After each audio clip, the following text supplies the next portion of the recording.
Habíamos hablado de que uno de los elementos o conceptos que tenemos que tener con claridad cuando estamos enseñando y queremos ser efectivos en nuestra enseñanza es darnos cuenta que la educación o el proceso de enseñanza es progresiva y no solamente es algo que ocurre de manera instantánea. A lo mejor alguno de nosotros en algún momento de su vida ha recibido una revelación que le ha provocado instantáneamente un cambio. Y eso puede ocurrir, no le podemos restar mérito al poder de la palabra. Pero la gran realidad es que cuando nosotros estamos diseñando programas educativos, partimos de la idea de que la educación es progresiva y debe haber un proceso que vaya llevando a los estudiantes desde un punto 1 hasta un punto 10 y que vayan avanzando en ese programa y en ese proceso. ¿Cómo nosotros entendemos que la educación es progresiva? Tenemos que hacer la diferencia entre dos elementos. El elemento conocimiento práctica. Significa que nosotros no debemos apuntar hacia el conocimiento solamente, sino debemos apuntar hacia la práctica. No podemos, ah, no podemos divorciar la práctica del conocimiento. Si nosotros queremos que el conocimiento, que la educación sea progresiva, yo debo enlazar estos dos elementos. No puedo solamente enseñar. ¿Cómo están diseñadas mis clases? ¿Están diseñadas solamente para el conocimiento? ¿Hay espacio solamente para el conocimiento? ¿O hay espacio para la práctica? ¿Cómo nosotros hacemos, siendo maestros, cómo hacemos para que nuestras clases sean mucho más prácticas? No podemos solamente enseñar teoría. Y esto nos tiene que quedar claro porque aunque aparentemente lo entendemos, no siempre nuestras clases son prácticas, son muy teóricas. No está mal la teoría, pero está carente de una práctica y debemos hacer que nuestros ambientes educativos favorezcan la práctica. Así que si la educación va a ser progresiva, yo logro ese progreso educativo cuando estoy creciendo y estoy creciendo cuando estoy haciendo. Porque el conocimiento teórico me da a mí solamente una base, pero la práctica me permite a mí poner en funcionamiento todos esos conocimientos y someter esos conocimientos a ambientes donde se ha utilizado. Yo conozco algunas personas que saben tanto sobre un tema, pero saben tanto que no lo están utilizando porque no encuentran un ambiente donde hacerlo. Entonces esos conocimientos se van estancando y se van perdiendo porque no encuentran un momento para utilizarlos. Pero ¿cómo cambia la vida de una persona cuando es capaz de ponerlos en práctica? Encuentra que todo lo que sabe le está sirviendo. Sucede cuando uno estudia una carrera. Muchas veces los programas educativos están diseñados para que aprendamos teóricamente y cuando llegamos al lugar de los hechos decimos es totalmente diferente lo que aprendí a lo que estoy haciendo, porque en lo que estoy haciendo estoy utilizando otros recursos que no aprendí nunca en el curso, sino que los he tenido que venir a poner en práctica.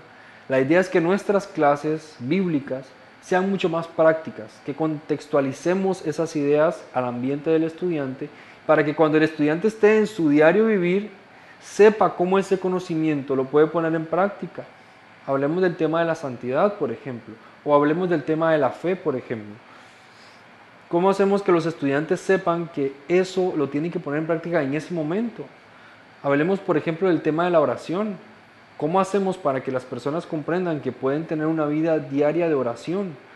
Que en cualquier circunstancia y momento de su vida y su día pueden estar orando.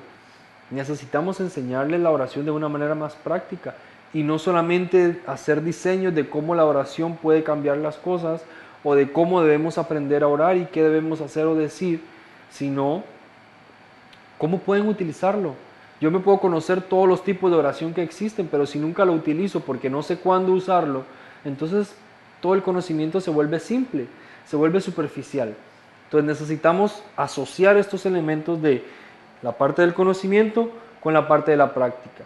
Lo otro que debemos entender es que para que la educación o para que la formación sea progresiva, yo debo tender hacia la inspiración y no hacia la imposición. El punto es que estamos tratando con la palabra de Dios y eso es muy delicado. Nosotros no podemos forzar el tema de la palabra, no podemos obligar a la gente a que haga las cosas. El Señor dijo en algún momento en su palabra que Él no quería tantos sacrificios.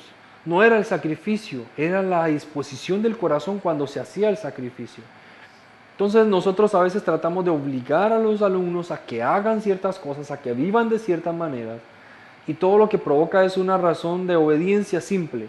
Lo hago porque me obligan, pero de mí nunca nace la intención o el deseo de hacerlo. Podemos forzar a nuestros estudiantes y ponerles penitencia de que cada día que no hacen su devocional pagan una multa. Y bueno, y a lo mejor nos hacemos millonarios porque la gente al final no lo está haciendo por una convicción que nace desde adentro, sino por una imposición de algo que tiene que hacer. Entonces nosotros debemos aspirar a eso, a que cuando hagamos nuestras clases inspiremos. Si hablamos de disciplinas espirituales, ya el mismo concepto de disciplinas espirituales suena como imposición. Y aunque no es así realmente, nosotros tenemos que buscar una forma de hacerles ver a las personas que aquello que están aprendiendo es necesario para sus vidas. Por ejemplo, si hablamos de disciplinas espirituales, a mí me gusta utilizar el ejemplo de la comida. ¿Cuántos de nosotros puede dejar de comer por 2 semanas sin comer absolutamente nada o tomar agua? No lo podemos hacer. Así que desde hoy, a partir de hoy, todos ustedes y yo estamos obligados forzosamente a comer 3 veces al día. Y aunque quizás nadie nos está diciendo que eso es así, nosotros lo comprendemos, nuestro cuerpo necesita alimentarse todos los días. Es una obligación, sí, es una imposición de alguna manera, pero cuando nosotros vemos ese montón de comida tan deliciosa y esos dulces, esos postres y vemos frutas, esas cosas de colores hermosas, nos dan ganas de comer, nos dan ganas de probar. Entonces, a pesar de que es una obligación, también es un placer. Y ahí es donde creo que podemos entender que si nosotros oramos, no solamente oramos porque es una obligación hacerlo. Sí, es una obligación como creyentes orar, pero hay un deleite tan impresionante en la oración que nos puede inspirar a orar. Más allá de sentirnos forzados a tener que hacerlo, nos sentimos inspirados a querer hacerlo. Y ahí es donde radica la diferencia. Nuestras clases deben inspirar más de lo que imponen. Qué bonito es cuando las personas tienen el deseo de hacer las cosas. Y qué bonito es saber que nosotros las inspiramos a hacerlo. Y no porque los obligamos, sino porque se comprometen consigo mismo, con Dios, y porque se deleitan haciéndolo. Llama la atención que el salmista muchas veces dijo que él se deleitaba en la ley de Dios. ¿Cómo es eso? ¿Se deleitaba en la ley de Dios? Sí, es que hay un deleite y tenemos que aprender a encontrar ese deleite. ¿Cómo hallamos el deleite en las cosas que parecen ser difíciles? Porque hay un secreto que tenemos que aprender y es inspirarnos a hacerlo. Como maestros debemos asumir la responsabilidad de inspirar a nuestros alumnos a estudiar la palabra, a orar, a buscar al Señor, a crecer. Y lo otro tiene que ver con, por supuesto, la parte progresiva, y es que el crecimiento y la formación no es instantánea. Y esto hace que nosotros como maestros no nos desanimemos, porque muchas veces cuando hemos dado lo mejor de nosotros, cuando nos hemos esforzado, cuando hemos preparado bien nuestra clase, quisiéramos ver a veces mejores resultados de los que tenemos. Y casi siempre ese es el momento en que menos resultados parecen haber. Pero no nos podemos desanimar, tenemos que entender que esto es progresivo, es un crecimiento que va poco a poco y que a lo mejor hoy no veo el resultado que quiero, pero conforme pase el tiempo yo lo voy a ver. Yo recuerdo en algunas ocasiones en que hemos enseñado cómo las personas cuando han aprendido algo al principio, que parecen no haberle prestado demasiada atención, después de unos meses de estar trabajando en la formación, enfrentan una situación X y comienzan a decir, me acuerdo de lo que hablamos aquella vez, aprendimos tal cosa y eso se me quedó grabado y hoy lo estoy utilizando. Entonces nos damos cuenta que ese es un proceso. Las personas cuando empiezan a interiorizar y empiezan a utilizar se dan cuenta del valor que tienen y quieren enseñarlo a otros. Entonces nos interesa a nosotros la parte de que va a haber un proceso. No podemos encontrar resultados inmediatos a todo. Necesitamos encontrar o esperar y reconocer que van a haber procesos. Y esos procesos significa tiempo. Y para que haya tiempo, yo tengo que tener paciencia. Como maestro me tengo que armar de paciencia, tengo que supervisar el crecimiento de ellos, guiarlos a crecer, ayudarles a crecer, alimentarlos para que crezcan, pero tener siempre paciencia, porque al fin de cuentas, el crecimiento no lo da usted ni lo doy yo. El crecimiento lo da el Señor. Nosotros regamos, nosotros sembramos, nosotros cuidamos, nosotros le damos sombra, pero Dios se encarga del crecimiento. Y según la tierra que esté en el corazón de cada persona, así va a ir germinando y va a dar fruto. ¿Cómo enseñamos nosotros progresivamente? ¿Cómo hacemos para transformar nuestras clases en clases de formación progresiva? Lo logramos a través de 5I, o lo vamos a ver con esa idea, 5I para enseñar progresivamente. Y la primera I es instruir. Lo que nosotros pretendemos lograr en la instrucción es que el estudiante cuando termine una clase diga, entiendo lo que estás diciendo. Quiere decir que nuestros conceptos, nuestras ideas tienen que ser suficientemente claros, evidentes, reales, para que la persona lo comprenda. Y es nuestra responsabilidad hacer que todos, a pesar de sus niveles más rápidos o más lentos de aprendizaje, lo comprendan. Tenemos que asegurarnos que cada estudiante que está sentado escuchándonos diga, entiendo. Si él dice, entiendo, nosotros nos podemos dar por satisfechos en la primera I. Hemos logrado que la persona comprenda. Jesús se aseguraba mucho de que esto pasara y a veces sus parábolas eran explicativas y muchas veces lograba que las personas entendieran mucho más. Y cuando no entendían, los alumnos tenían la oportunidad, sus discípulos, de acercarse y preguntarle, maestro, ¿qué significa tal cosa? Y él les explicaba y les dibujaba, les detallaba, les daba todas las aplicaciones de lo que él acababa de decir. A Jesús le interesaba que sus alumnos entendieran y se trataba de dar a explicar lo mejor posible. ¿Cómo usted se da a explicar? ¿Se molesta cuando le hacen preguntas, cuando le preguntan demasiado?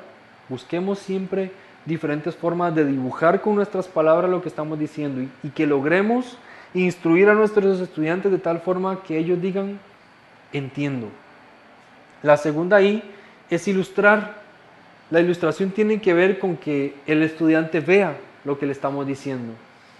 Que nosotros seamos capaces de ilustrar y muchas veces nos podemos valer de tantas cosas que tenemos a nuestro alrededor.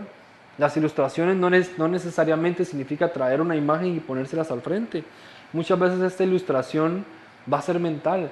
Vamos a hacer que ellos vean lo que les estamos diciendo, pero que ellos puedan percibirlo. Y si yo se los puedo presentar al frente, va a ser mucho más evidente. A lo mejor yo quiero hablarles del crecimiento y les digo, bueno, esto que ustedes ven aquí es mi matita que yo sembré de frijol. Y así es como está creciendo. Vean el proceso del crecimiento. Primero les expliqué cómo se siembra para que ellos dijeran, entiendo. Y ahora les estoy explicando y les estoy mostrando cómo se ve para que ellos digan, yo veo. Es importante porque cuando los estudiantes no solamente escuchan, sino que ven, captan mucho más. Y a la medida en que yo le voy sumando sentidos a la enseñanza, en esa medida va mejorando la retención de los estudiantes sobre eso. Entonces, si yo les digo que les explico cualquier término que sea, ellos pueden decir que lo entienden. Cuando yo sé que lo van a recordar un poco más, cuando también además de entenderlo, lo van a poder observar. Y si lo pueden ver en plano real, les va a ser mucho mejor porque van a verlo y a entenderlo. Pero no nos quedamos ahí. Nos interesa también involucrar al estudiante. Ya no solamente yo le digo al estudiante cómo se siembra un frijol para que sepa cuál es el proceso de una semilla en la tierra y cómo la palabra de Dios puede ir germinando en el corazón de una persona, sino que también se las muestro y les digo cómo yo he ido haciendo crecer esta planta.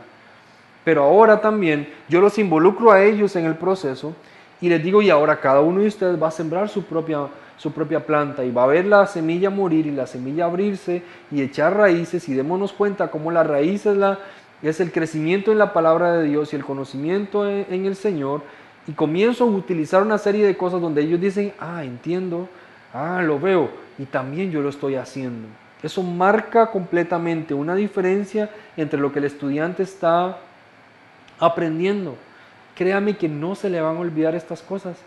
El problema es que a veces nosotros como maestros nos queremos acomodar a lo más fácil, y lo más fácil es que yo simplemente lo explique.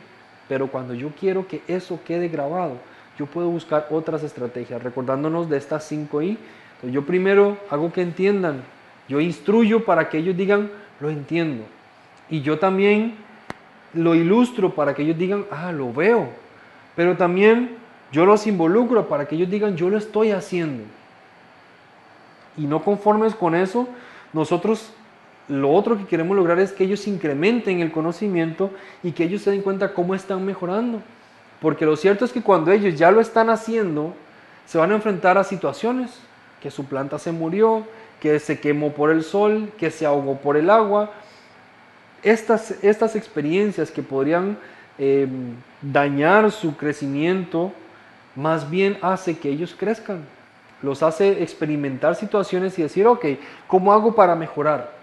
Nosotros queremos como maestros incrementar en ellos el conocimiento, la experiencia, exponenciarla. Entonces tenemos que darle la oportunidad de equivocarse. Tenemos un proyecto, vamos a trabajar en el proyecto y cuando nos hemos sentado a ver el proyecto, vamos a decir, en esto fallamos. Y no para criticarnos mutuamente, sino para decir, en esto es donde tenemos que trabajar. Porque a nosotros nos interesa que el estudiante lo haga progresivamente. Si yo sanciono a un estudiante que se equivoca porque se equivocó, le estoy sancionando la mejor oportunidad de aprendizaje. Si las cosas que nunca se nos ha olvidado fue cuando hicimos un examen mal, nos sacamos una mala nota y dijimos, después de esa nota nunca más se me olvidó tal tema. Y todos los demás temas que sí sacamos bien, se nos olvidaron. Porque realmente la mejor forma de aprender es equivocándonos. Es una realidad psicoeducativa. Cuando nos equivocamos, cuando fallamos, cuando cometemos un error, así es cuando nosotros aprendemos. Porque le damos a nuestro cerebro la experiencia de haberse equivocado y de rehacer el error. Y decir, ok, si aquí fue donde fallé, aquí es donde tengo que tener cuidado. Porque a lo mejor es ahí donde está mi debilidad. Y la otra ahí que nos falta es inspirar. A nosotros nos interesa pasarlo a otros. ¿Cómo hacemos para que el estudiante vino a clase, le hablé y le instruí acerca de la planta? No solamente le instruí acerca de la planta, se las mostré la que yo había hecho. No solamente le mostré la que yo había hecho, sino que los puse a ellos a hacerla. No solo los puse a ellos a hacerla, sino que también les permití equivocarse y aprender de los errores en el proceso para mejorar, incluso mejorar la mía. Y después de ahí yo necesito hacer que ellos lleven este mismo mensaje a alguien más. Les digo que le van a regalar la planta a alguien, se la van a llevar, se la van a entregar, le van a explicar qué fue lo que hicimos en clase, por qué se la están regalando y le van a decir que así como esa planta está creciendo, así nuestra vida espiritual necesita crecer. Y ya con eso desarrollé un proyecto que motiva a otras personas y mi clase tiene más alcance que la simple clase que tengo aquí. No solamente logré tocar a mis 15 o 10 o 20 estudiantes, sino que cada uno de ellos tocó a uno más. Entonces multipliqué al doble el crecimiento de mi clase. Todo lo que yo trabajé, lo trabajé con ellos para que ellos lo compartan. Y no hay nada más bonito que ver a los estudiantes poniendo en práctica las cosas que están aprendiendo, porque los vemos a ellos explicando, ejecutando, hablando. Y cómo nos reconforta a nosotros, que somos maestros, ver que aquello que les hemos enseñado, ellos mismos lo están reproduciendo en otros. Y se da todo el efecto de la reproducción, donde yo enseño y el alcance de lo que yo enseño va mucho más allá, porque ellos que aprendieron también lo están enseñando con otros. Y eso es algo muy importante. Cuando nosotros trabajamos con familias, con padres de familia, tenemos que también entender que muchas de las cosas que hacemos con ellos van a repercutir en sus hijos. Y que los padres se lo van a enseñar a sus hijos también. Esto ocurre mucho cuando trabajamos en cumbres de liderazgo. Tenemos grupos de líderes, les enseñamos principios de liderazgo, que ellos a su vez van a ir a sus iglesias, a sus grupos a los que lideran, y les van a enseñar también. Y eso hace que nuestra eficiencia sea progresiva y que estemos inspirando a otros a alcanzarlo. Son 5 I. Instruir, ilustrar, involucrar, incrementar e inspirar. Que el estudiante diga, lo entiendo, lo veo, lo estoy haciendo, estoy mejorando y estoy pasándolo a otros para que también se beneficien y que también aprendan tal como yo lo estoy haciendo. Ahora, este proceso y esta formación progresiva requiere del elemento de la evaluación. ¿Cómo nosotros hacemos para que la evaluación sea correcta y sea adecuada? Porque hemos hablado bastante sobre eso y quiero explicar unos cortos minutos acerca de cómo nosotros podemos hacer una evaluación que sea real. Porque después de ver al estudiante hacer todo este proceso progresivo, queremos saber si realmente ellos han aprendido y han retenido algo para su propia vida. ¿Cómo lo hacemos? Lo primero que se nos ocurre es lo que aprendimos. Aprendimos que cuando se evalúa, se hacen exámenes. Pero los exámenes en sí mismos pueden ser un arma de doble filo. Nosotros nos encontramos en cualquier ámbito educativo personas que han aprendido muchas cosas, han llevado muchos cursos, pero no saben tanto realmente, porque a la hora de aplicarlo no lo recuerdan. Fueron buenos ejecutándole en un examen, fueron buenos reteniendo para el momento del examen. Muchos de nuestros estudiantes aprenden para los exámenes. Una vez hice una prueba y broma a la misma vez en uno de mis grupos de clase, y les dije, tenemos examen sorpresa. Inmediatamente todo el mundo se paralizó y dijo, no estudié, no estudié, no estudié. Yo dije, pero si lo que vamos a evaluar es lo que hemos aprendido, a mí no me interesa que memoricen para un examen, me interesa saber qué aprendieron. Y lo que aprendieron es lo que hay que hacer en el momento. Cuando a nosotros nos toca poner en práctica algo, la gente no nos dice, ok, te voy a poner en práctica mañana acerca de lo que aprendiste y te hago la pregunta. No, ahí mismo la persona nos encuentra y dice, ¿qué pasa con tal cosa? Y si yo no sé responder, significa que no aprendí lo suficiente porque necesito repasar. Ahora, hay elementos que definitivamente necesitan el detalle para poder dar lujos de detalles, pero en términos generales yo puedo saber o dar respuestas concretas y lógicas o adecuadas sin tener que estudiar porque aprendí sobre el tema. Entonces, ¿qué tanto estamos logrando el aprendizaje? La evaluación puede ser un arma de doble filo porque puede no estarnos dando el resultado que queremos.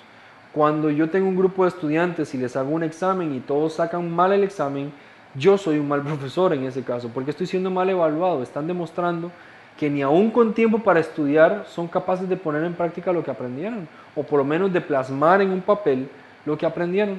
Entonces nos interesa a nosotros aprender a evaluar, a hacer evaluaciones correctas, evaluaciones justas y evaluaciones que realmente nos digan lo que nosotros queremos saber qué está pasando, que nos digan realmente cuánto nuestros estudiantes han aprendido y no cuánto son capaces de memorizar para el examen. Desde este punto de vista, los exámenes sorpresas son lo mejor, siempre y cuando estén diseñados de una manera adecuada. Vamos a ver algunas cosas que son importantes dentro de una evaluación. Número uno, los conocimientos. Una evaluación tiene que tener conocimientos, es evidente. No podemos aislar, separar el conocimiento y pensar que no va a estar incluido. Siempre una evaluación evalúa en parte conocimientos, porque para yo poner en práctica un conocimiento, debo tener almacenado en mis archivos de memoria los conocimientos. Y por eso los conocimientos son importantes transmitirlos de una manera clara, lo vimos antes. Entonces no solamente es el conocimiento, pero el conocimiento es importante. Yo tengo que preguntar qué saben sobre el tema, qué han escuchado o qué significa tal cosa para saber si ellos aprendieron. Pero no solamente eso, yo necesito tener una aplicación a la realidad del estudiante, o sea que mis exámenes deben ser ejemplos de cómo los conocimientos se aplican a situaciones reales y debo permitirles a ellos resolver esas situaciones reales. Debo preguntarles de acuerdo a su contexto. Si estoy trabajando con niños, no le puedo preguntar de cómo es el ambiente laboral y cómo se aplica en el ambiente laboral porque ellos no trabajan. Muchos jóvenes tampoco, adolescentes tampoco. Tengo que trabajarlo con adultos. Pero si yo sé que mi grupo de adultos no trabaja porque se dedica a otro tipo de labores que no es en un ambiente de oficina, mis preguntas no pueden enfocarse en eso. Tienen que ser de acuerdo al contexto que el estudiante necesite, o perdón, que el estudiante viva. Entonces, cuando yo hago exámenes, yo debo saber que conozco a mis estudiantes y que puedo poner ejemplos de la vida real, de lo que ellos viven en un examen para saber que lo pueden ejecutar y que lo pueden hacer. Ese elemento es importante. Lo otro es que hayan procesos de pensamiento. Cuando nosotros estudiábamos nos decían, en el arca entraron los animales de dos en dos. Y nosotros entonces hacíamos la pregunta para saber si la gente aprendió cómo entraban los animales en el arca. Y la gente decía de dos en dos. O sea, es una pregunta literal. Está ahí y simplemente yo transformé eso en una pregunta y la respuesta es obvia. Pero cuando nosotros comenzamos a ir en otro plano, yo comienzo a preguntar cosas un poquito más profundas y más interesantes. A hacer a la gente pensar, a que sus programas y sus procesos de pensamiento con toda esta hermosísima y grandiosa capacidad que Dios nos dio en nuestro cerebro, que la pongamos en función y que podamos hacer análisis de lo que estamos leyendo y por qué sería necesario que los animales entraran de esa manera. Entonces estamos cuestionando un poco más el concepto de la Biblia y estamos permitiéndole al estudiante utilizar sus procesos mentales dentro de lo que es el recurso bíblico. Otra cosa es incluir estrategias y habilidades. En este caso yo le preguntaría al estudiante cómo él puede utilizar eso que está aprendiendo en dado caso, cuáles serían las habilidades que él necesita utilizar para poner en práctica ahí. Y aquí entendemos que, por ejemplo, tenemos dones espirituales y yo puedo contextualizarle lo que él ha aprendido en mi clase con los dones que la persona tiene. Yo le voy a preguntar, define cuál es tu don predominante y ahora cómo se aplica la verdad que estamos aprendiendo dentro del uso del don que tú tienes, cómo esa palabra puede servirte. Son elementos que puedo utilizar y que debo incluir dentro del proceso porque no solamente me interesa que sepan el concepto, sino que lo puedan practicar dentro de su propia realidad y su propio contexto. Y finalmente, el tema de las actitudes y valores. Nosotros queremos darle mucho énfasis a esta parte de actitudes y valores porque definitivamente cuando nosotros ponemos en práctica la palabra de Dios, no lo hacemos desde un punto de vista dictatorial, no solamente lo hacemos porque sí, tenemos que hacerlo por una convicción. Las convicciones están fundamentadas en nuestras creencias y nuestras creencias están regidas por nuestros valores. Entonces, aquello que yo creo está basado en lo que yo he adoptado como una realidad y la estoy viviendo. Esas son las cosas que la palabra de Dios nos enseña. Por eso los cristianos somos los que tenemos más que decir que cualquier otra persona acerca del tema de valores en el mundo, porque nosotros mismos estamos trabajando basados en principios. Los valores que la palabra de Dios nos enseña son parámetros que tenemos que seguir. Entonces, ¿cómo incluimos estos elementos de valores dentro de la interacción? Y cuando hablamos de valores, siempre estamos hablando de personas. Los valores no se dan en un contexto individual, los valores se dan en un contexto de relaciones. Y es cierto y es conocido por todos que Dios estableció una iglesia. Y una de las funciones más complejas de la iglesia es la parte social, es cuando tenemos que interactuar con otros cristianos con los que a lo mejor no compartimos todos los pensamientos, que tienen temperamentos distintos, que reaccionan de maneras diferentes, que a lo mejor tienen puntos doctrinales de vista diferentes a los nuestros.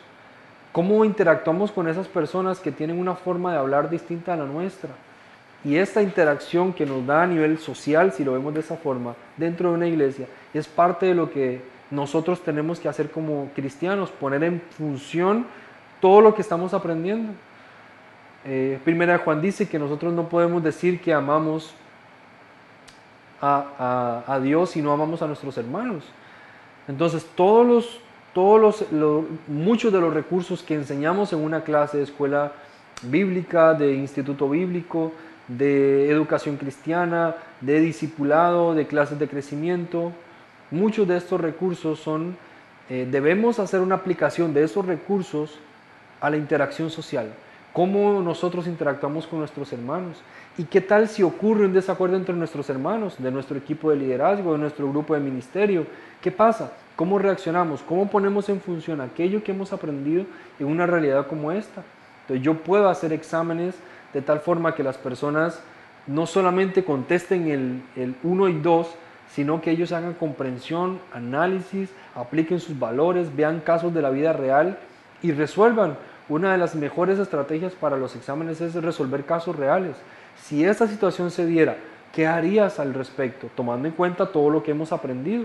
Y vamos a hacer que la persona utilice ese caso para poner en función todos los elementos que le hemos enseñado y la estamos haciendo pensar, razonar, analizar y ejecutar toda una serie de situaciones que la persona tiene. Y eso es una de las cosas más importantes como evaluación que podemos hacer ahora. No solamente hay una forma de evaluar, hay cientos de formas de evaluar y podemos utilizar todas esas. Cuando hacemos exposiciones de la palabra, cuando utilizamos portafolios y las personas van clase a clase completando ciertos recursos que les vamos dando, cuando hacemos exámenes escritos, cuando hacemos proyectos, cuando les pedimos a ellos que elaboren ciertos murales con ciertos parámetros, cuando les pedimos a ellos que hagan ciertas conferencias y que las organicen. Todo este tipo de situaciones permiten hacer evaluación. Claro, exigen de nosotros como maestros estar pendientes de lo que ellos están haciendo, ponerle parámetros y criterios de evaluación y entonces permitirles a ellos el crecimiento a través de la evaluación.